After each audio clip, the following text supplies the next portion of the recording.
Pinchas, ce sont les chefs des maisons des Lévites. Là où nos maîtres de bonne mémoire ont dit que son maternel avait engraissé des veaux pour le culte idolâtre, et que lui fut de la partie de Jéthro, comme ils disent aussi qu'il fut de la partie de Joseph qui savait vaincre sa concupiscence. Là se trouvent les mots engraissés dont la racine est parlée contre ou résister, dont la racine est dont on construit pour le nom de Poutiel. Ici il faudra s'enquérir plus soigneusement sur la nature de leurs intentions, et pourquoi les Israélites disaient, lorsque Pinchas tua Zimri, ne voyez-vous pas le fils de Poutiel dont l'aïeul maternel engraissait, et se taira.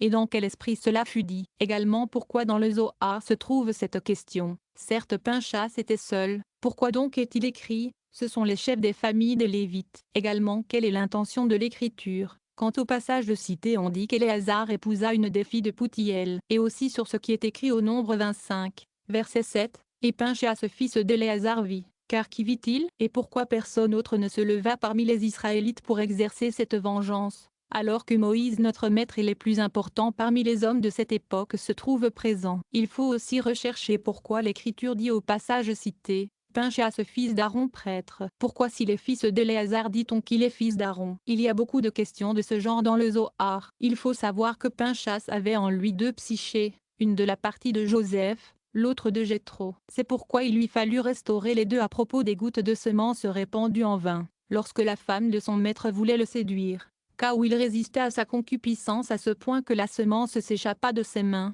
comme l'exposent nos maîtres sur le passage de la Genèse 49, verset 24. Et un autre concernant Jéthro qui avait engraissé de veaux pour le culte de idoles. Un péché semblable se retrouve dans Nadab et Abihu, disent nos maîtres, dans ce fait qu'ils ne veulent pas se marier, comme s'il ne se trouvait pas parmi les Israélites de femmes dignes d'eux. Cela est semblable au cas de Joseph. De plus ils avaient déplacé le feu pour sacrifier devant le Seigneur, ce qui est semblable au péché d'idolâtrie de Jéthro. Lors donc Zimri couchait avec une Madianite fille d'idolâtre, Cosbi fille de Sourus exerçait le culte de Péor, voici que Pinchas voulut expier ce que nous avons décrit. Car, comme il est dit dans le Zohar, Nadab et Abihu étaient deux moitiés de corps, car ils n'avaient pas d'épouse. C'est pourquoi ils étaient tous les deux en un et tous deux imprégnés Pinchas. C'est pourquoi on dit dans les Nombres 25, verset 7, et il vit, c'est-à-dire que par son intelligence, et par l'Esprit Saint, que le temps était venu d'agir et d'expier ce qui avait été commis auparavant. Et voilà la raison pourquoi il se leva aussitôt de l'assemblée. Le sens peut encore être celui-ci,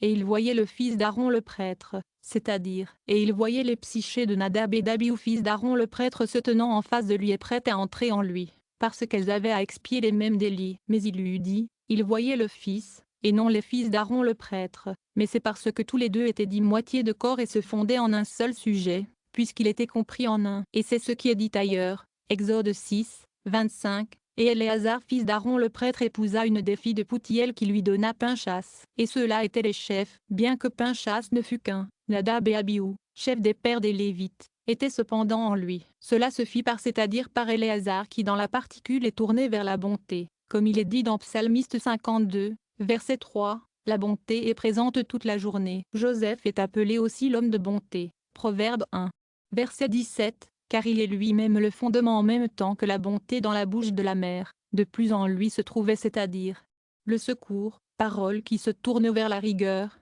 suivant la Genèse 2, verset 19. Je lui ferai un aide, puisque toute femme appartient au genre des rigueurs. Cela même qui venait de Jéthro se rapportait aux sévérités, de sorte que ces deux mots désignent Joseph et Jéthro. D'Éléazar devait donc naître Pinchas pour l'expiation de ces deux faits, de façon à ce qu'il dût lui-même perpétrer ce fait avec Zimri qui était Shelumiel fils de Sourishaddai. Nombre 1, verset 6, 2, verset 12, parce que dans Pinchas s'imprégnait Nadab et Abihu, qui devaient expier deux délits semblables. Comme on l'a dit, il y a encore une raison pour laquelle cela fut fait, c'est que Pinchas était de la tribu de Lévi et Zimri de la tribu de Siméon. Et à cela se rapporte ce qui est dit dans la Genèse 49 versets 5 et 7, Siméon et Lévi sont frères.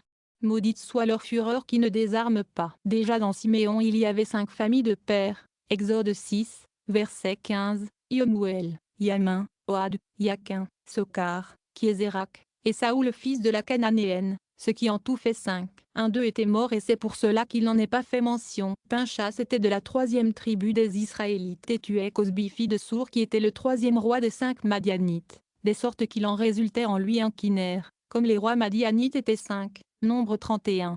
Verset 8. Eh oui, Rekem, Sour, Our et Réba, ainsi que ces 5 étaient en sainteté dans la tribu de Siméon. Ainsi ces Madianites leur correspondaient dans les écorces. De là Shelumiel fils de Surishaddaï avait épousé Cosbi fille de Sour, qui était sourd comme lui-même était Surishaddaï dans la sainteté, qui était de la tribu de Siméon. C'est comme si on disait, ici est l'iniquité. Et celui-là même est Saoul fils de la Cananéenne. Comme l'ont dit nos maîtres, sa mère était Dina que le Cananéen avait corrompue. Et c'est par suite de cette impureté que Zimri s'était accolé à cette Cosbi et qu'il péchait avec elle. Mélange 9 deuxième partie. Sachons que dans Adam protoplastes existèrent la psyché, l'esprit et le mental du monde factif, formatif et créatif, et au-dessus, la psyché, l'esprit et le mental de l'émanation, c'est-à-dire le royaume, la beauté et l'information, qui sont les 3 extrêmes degrés et qu'on appelle la splendeur suprême. Au temps du péché d'Adam, Caïn n'était pas encore né, comme on le voit dans le Zohar, et c'est à ce moment que furent enlevés à Adam,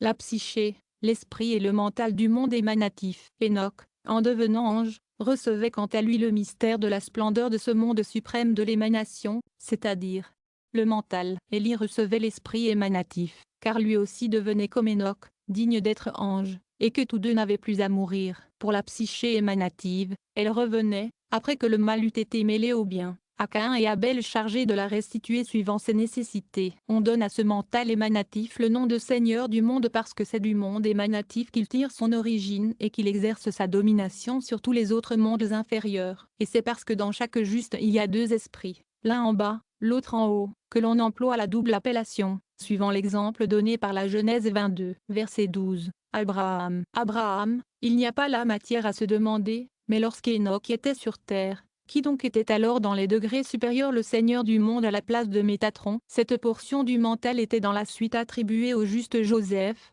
car la beauté d'Adam qu'Enoch recevait avec la splendeur suprême était dévolue à Joseph. À la vérité Joseph ne méritait de recevoir ce mental que dans la dernière nuit, celle où, sa libération arrivée, il était élevé au royaume. Cela explique un fait mystique. Pourquoi dans cette nuit il a pris 70 langues? Il se trouvait devenu digne de ce mental qui est Métatron, préfet des 70 peuples et de connaître autant de langues qu'il y a de peuples. À cela se rapporte le passage du psalmiste 81, verset 6. Il posa son témoignage sur Joseph.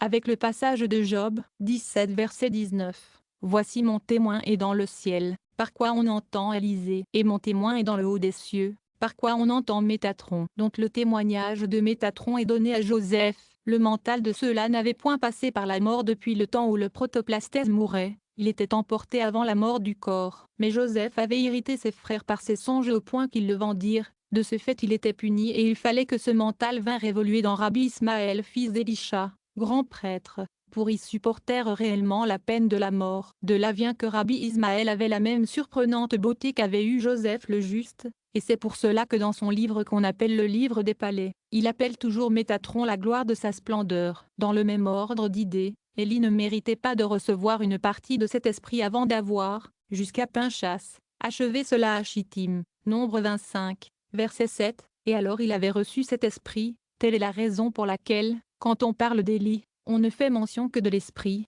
dans tous les cas. Par exemple, 1 Roi 18, verset 12, et l'esprit de Dieu t'enlèvera et aussi, 2 Rois 2, verset 9, que vienne sur moi une double portion de ton esprit. Aussi 2 Rois 2, verset 15, et l'esprit d'Élie se reposa sur Élisée. C'est qu'en effet l'esprit ne peut pas habiter ailleurs que dans une psyché. C'est pour cela qu'il n'était pas digne de cette psyché, avant d'avoir achevé son ouvrage avec Zimri. Nombre 25, verset 14, moment où il recevait la psyché de Nadab et d'Abihu, qui sont les psychés d'Adam protoplastes, comme nous le dirons avec l'aide de Dieu. Et alors dans la personne de Pinchas l'alliance des pelles lui était donnée. Nombre 25, verset 12, par quoi il faut comprendre l'esprit émanatif d'Adam protoplastes.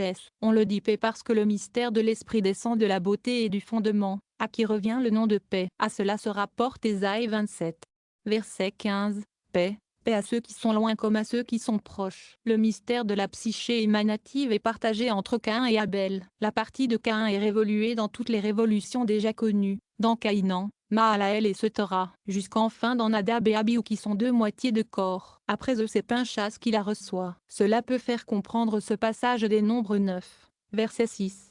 au sujet de ceux qui se polluèrent au-dessus de la psyché d'Adam. Ici il faut comprendre la psyché d'Adam protoplastes qui était révoluée dans Nadab et Abihu dont les corps l'avaient touché alors qu'il était pollué. Comme disent les rabbins, les patriarches n'avaient reçu la racine de leurs âmes que du mystère de la bonté, de la sévérité et de la beauté du monde émanatif. Moïse l'avait reçu de la connaissance. Quant à Adam, il venait de la sagesse, de l'étendue de l'intelligence, de la beauté et du règne des quatre mondes. La première transgression de Jephthé juge, 32, verset 39, était la cause d'une autre transgression semblable. Le péché de Jephthé se rapportait à un vœu, l'autre péché était commis par Hiel, 1 Roi 16 verset 34, qui était de la maison d'Élie et transgressait la malédiction et le décret par lesquels Josué avait interdit la réédification de Jéricho. Car il est écrit ailleurs, Juge 1, verset 16, et les fils de Bab le Kénite beau-frère de Moïse montaient de la ville des palmiers qui est Jéricho, d'où est clair que Jéricho fut destiné à la racine de Caïn,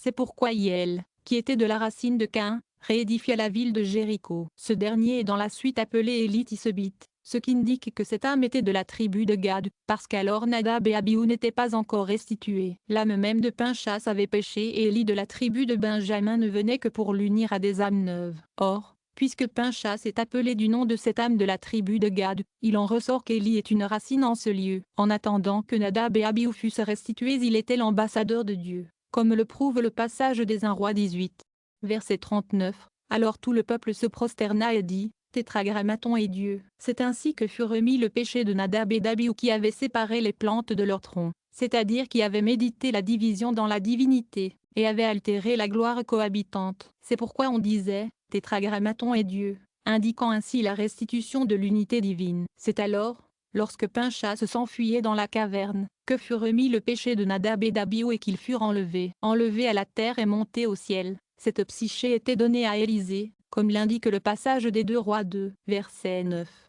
Qu'il me soit donné une double portion de ton esprit. On trouve dans cette phrase la particule qui contient les initiales des noms de Nadab et Abihu, plus les initiales des mots qui constituent le mot qui signifie qu'ils possédèrent une portion de la psyché émanative d'Adam protoplastes. Alors Élie Tisbite qui était en effet de la tribu de Gad fut enlevé de la terre et resta dans le ciel d'où il ne redescendit pas. Toutefois la portion d'Élie de la tribu de Benjamin resta dans la partie inférieure, et ce dernier fut révolu en lui au sujet de quoi on trouve dans le livre des Chroniques. 1. Paral.